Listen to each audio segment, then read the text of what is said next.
Welcome to the Inspire Fitness family. Before beginning with the assembly of the SF3 or with any exercise activity, be sure to consult your physician. If your SF3 arrives in damaged packaging, please be sure to note this with the delivery company at the time of delivery. Inspire Fitness is not responsible for damages caused by the shipping and delivery company. Take a moment to read through your user manual. Pay particular attention to the important safety notices.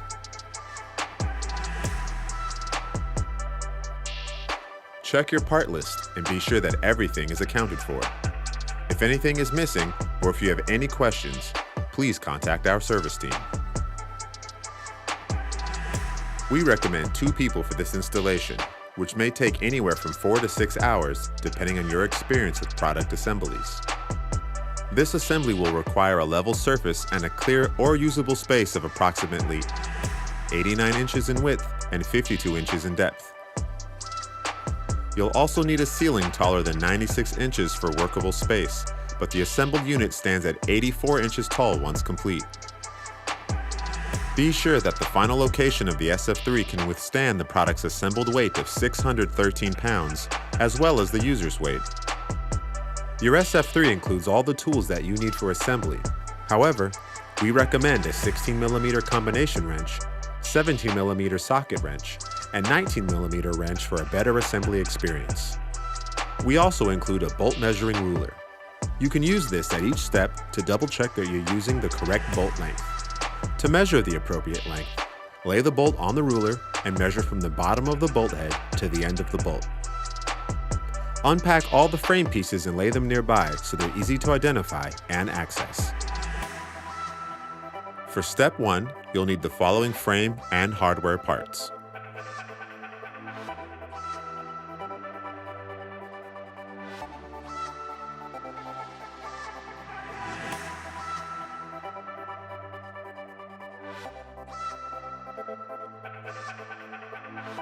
Throughout the assembly, we'll be referencing the left and right sides of the machine. This is defined as the user's left and user's right when they are standing in the machine, facing outward.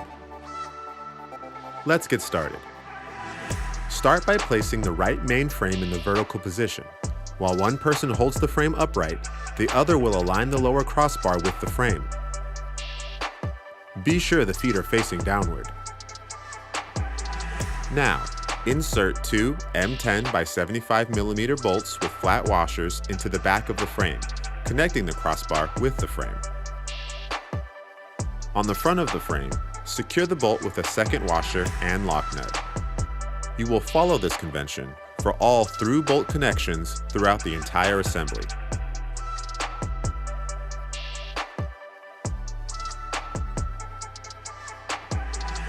It is very important that you only hand tighten the bolts at this step. We will tighten all bolts later in step 3. Next, insert 2 M10 by 90mm bolts into the side of the frame from the outside, securing the frame to the crossbar. Place the left main frame in the vertical position and repeat these steps on the left side of the frame.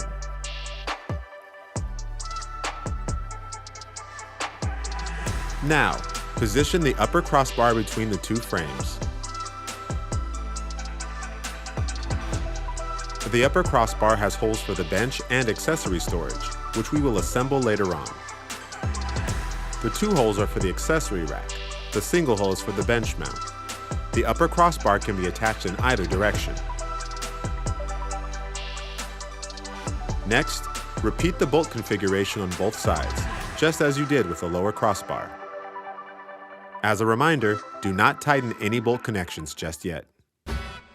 For step 2, you'll need the following frame and hardware parts.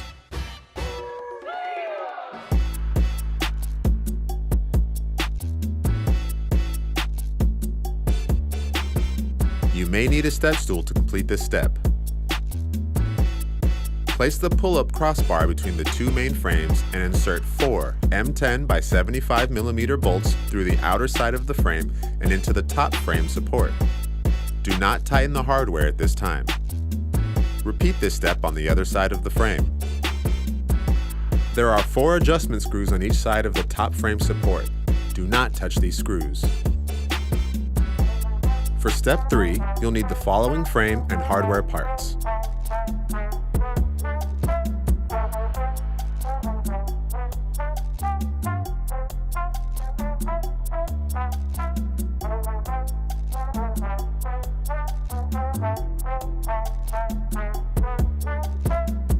Before we begin, move both sliding carriages to the lowest position. Position the red Smith bar between the two carriages. Note the R and L stickers on both the bar and the Smith bar sliders. The R on the bar should be matched with the R on the slider. The same is true for the left side with the L. Insert the Smith bar pins through both the right and left Smith bar sliders, then into the ends of the Smith bar. Now, insert and tighten the 4 M6 Allen head screws on both sides to secure the Smith bar pins to the Smith bar sliders. Place the Smith bar end caps over the pins and secure with one M5 by 14 mm Phillips head screw. Now, you may tighten all hardware from steps 1 through 3. Adjust the leveling feet on the bottom crossbar until they touch the ground. Check that the machine feels level and sturdy. Adjust the feet if needed. For step 4, you'll need the following frame and hardware parts.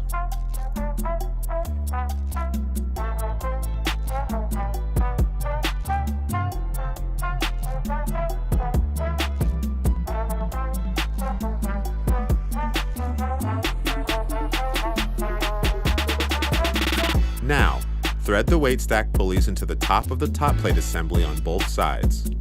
It is critical that you leave about 1/4 inch of thread between the bottom of that pulley and the top of the top plate. There are 2 of these, one for each weight stack. Set these to the side for now. Grab your 2 weight stack guide rods. Find the end of the guide rods with holes, then insert that end into the holes in the frame. Make sure to align the holes in the guide rods with the holes in the bottom tube of the main frame. Then, slide 1 rubber bumper onto each of the guide rods. Complete this step on both sides and then let the weight stack guide rods rest at an angle away from the frame. Using the provided lubricant, spread the liquid up and down the guide rods at this time. Before moving forward, be sure that your SF3 is in the final, desired location. Once the weight plates are installed, it will be very difficult to move. Now it's time to install your weight plates. It is critical that you install your weight plates in the correct orientation. So let's identify the top, bottom, front, and back of your weight plates. The bottom of each plate will have 3 foot pads, so these should always be facing down. The front of the weight plate has a cutout for the weight plate sticker. This will face inward, towards the inside of the machine. When stacked properly, they will look like this. Slide 15 weight plates onto each side of the machine.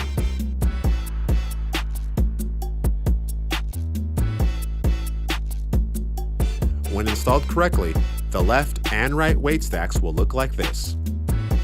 And the foot pads should be facing down on every plate.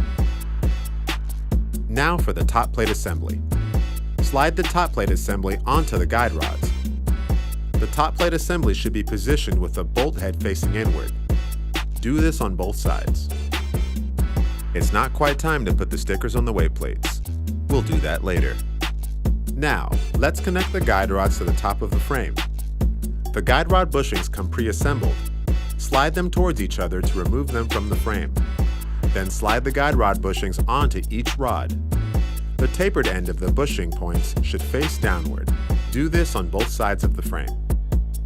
With the cable positioned between the 2 guide rods, carefully pull the guide rods toward each other. Then slide the guide rod bushings up into the larger hole of the frame until the slot of the bushing is resting in the frame. Next, pull the bushings along with the rods away from each other so that the bushings slide into the smaller holes of the frame, thus locking them into place. Repeat this on both sides.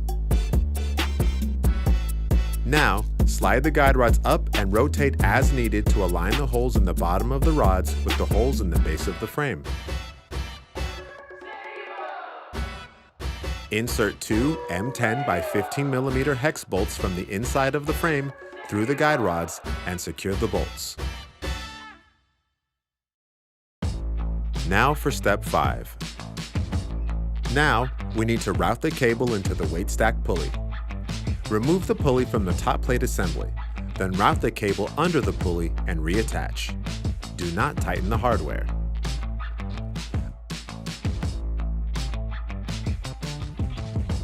Adjust the cable tension by rotating the cam bolt until the top plate assembly starts lifting slightly from the weight stack. Tighten the nut of the cam bolt to lock its position. Then, position the pulley to be perpendicular to the guide rods and tighten the jam nut at the base of the pulley. When the pulley is positioned correctly, the cables will be straight and will not cross each other. It's not unusual for cables to stretch with use over time. When it occurs, repeat this step to adjust the cable tension. Repeat this on the other side. At this time, take a moment to check the cables. Start at one end of the cable and follow the cable as it passes through the pulley system. At each pulley, check that the cable is securely resting in the middle of the pulley and that there is no interference or off-track cables. When you get to the bottom of the frame pulley, check that the tab on the pulley cover is at the very bottom of the pulley and that the bolt is tight.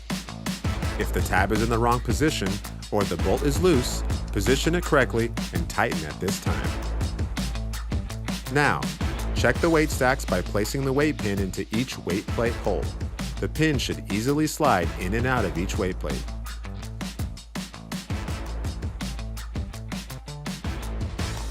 For step 6, you'll need the following frame and hardware parts.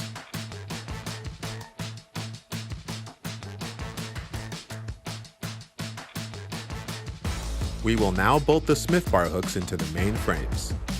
Place the right Smith bar hook, the one with the locking pin, at the top right of the main frame. Using two M8 by 20 mm button head cap screws, secure the hook to the inside of the frame.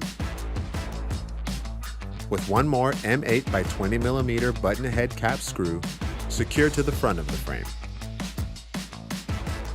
Repeat this on the other side with the left Smith bar hook, the hook without the locking pin.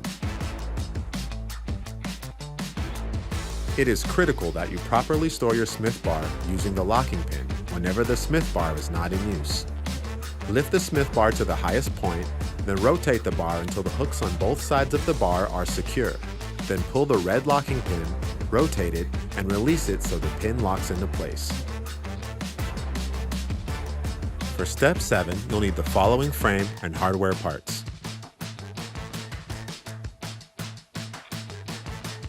Now, let's install the outer and inner right plastic covers to the top of the frames. Carefully align the outer right plastic cover, the one with the logo, to the outer side of the frame. Attach the cover straight on, not at an angle, so that the cover tabs align with the slots in the top of the frame. Apply even pressure to the outer edges of the plastic cover until the cover snaps into place. You may need to use the heel of your hand to gently tap on the outer edges. Repeat this step on the inside and outside of each side of the main frame. For step 8, you'll need the following frame and hardware parts. Now we will install the weight stack shrouds. There are 3 different shroud widths, and each shroud is mounted to the machine with a shroud plate that threads through a pocket on the shroud. Let's start on the outside of the machine. Find the top shroud plate marked with 2 stickers. One sticker will read top, the other will read rear. The rear sticker should be positioned towards the rear of the machine, while the top sticker is positioned towards the top of the machine. Then, thread it through the widest shroud. Secure the top shroud plate to the top frame of the machine with 2 M8 by 20 mm button head screws and washers. Just hand tighten for now. Then, secure one end of the bottom shroud plate to the frame without tightening the screw. Be sure the notches are facing upward. Then thread the bottom shroud plate through the bottom of the shroud. Next, secure the other end of the bottom shroud plate to the frame. Tighten all screws. Repeat this step on the left outer side of the main frame. Before we install the inner shrouds, let's apply the weight plate stickers. The number 1 sticker will go on the top plate, but we recommend that you start with the number 2 sticker. Place the number 2 sticker on the first weight plate. Then, apply the number 1 to the top weight plate assembly, using the number 2 sticker to align it properly. Finish applying the stickers through number 16.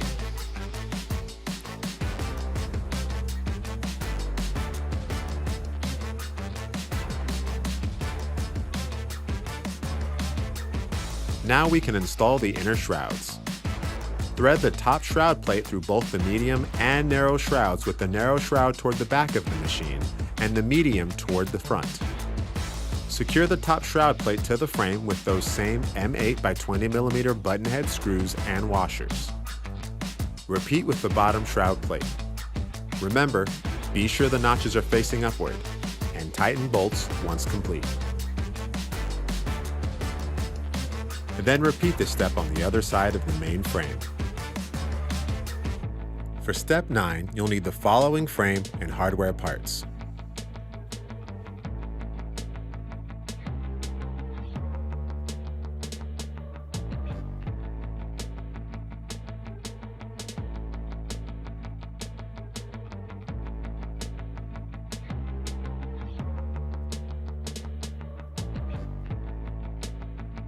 Now we've arrived at the final step. Let's get your accessory rack, tablet holder, and bench mount assembled. At this point, your upper crossbar could be oriented in 2 possible positions. Look for the bolt holes in the frame. Locate the pair of bolt holes. This is where we will mount your accessory rack. With the accessory rack hooks facing downward, secure the accessory rack to the crossbar with 2 M10 by 75mm hex bolts. Tighten completely. On the opposite end of the crossbar is the single bolt hole. This is where we will attach your bench mount. Position the bench mount over the top of the crossbar, then use 1 M10 by 75mm hex bolt to secure it into place. At the center of the crossbar, you will attach your tablet mount and tablet holder. First, attach the tablet mount to the crossbar using 2 M10 by 75mm hex bolts.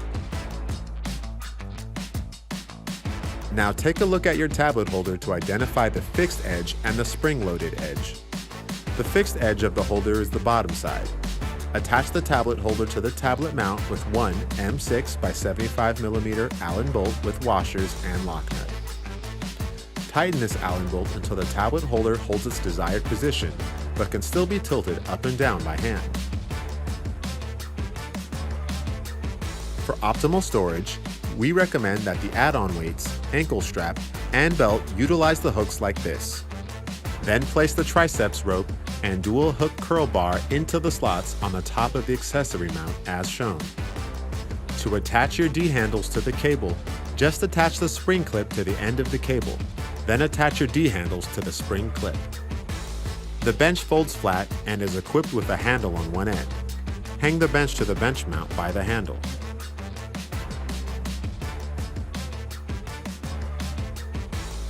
To safely store a tablet in the tablet holder, open the tablet holder by sliding up the spring-loaded edge.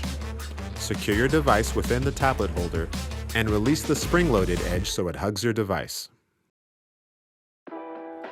Bravo! Your SF3 is fully assembled. Now, let's check your work with a quick walkthrough of the machine. Grab your red Smith bar and slide it up and down the machine. This should feel smooth. Now, move the red bar all the way to the top, rotate the bar to hook into the storage position, and securely store it with the red locking pin. Let's check the sliding carriages next. Lift the red handle to move the sliding carriage up and down the machine. This should feel smooth and without friction. Check a handful of locking locations by releasing the handle. Repeat this on both sides of the machine. Adjust both sliding carriages to a position roughly waist high. Grab and pull on each D-handle that's attached to the cable. This motion should feel smooth and uninhibited. As you begin to pull on the handle, the weight stack should move immediately. This indicates proper cable tension.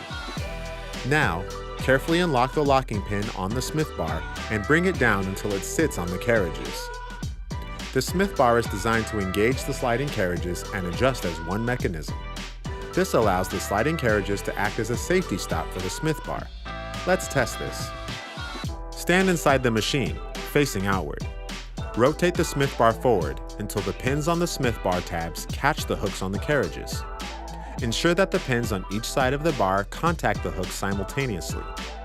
Once those pins and hooks are engaged, the sliding carriages are now moving with the Smith bar. Hold that rotation on the bar, then move the Smith bar up and down to feel for smoothness. Once you've done this, rotate the bar backwards to release the carriages. Carriages should lock into corresponding positions on both sides. Repeat this check on several different positions. Once complete, slide the Smith bar up, rotate it, and lock it back into the secured storage position. As a reminder, the Smith bar should always be in the stored and locked position when not in use. As one last check, simply hang from the pull-up bar. If the machine is level and all bolts are tightened properly, it should feel solid and stable. If the SF3 passes this final check, then you're cleared for your first workout. Congratulations! If anything doesn't look or feel right, please visit inspirefitness.com/support or reach out to us via email, phone, or web chat.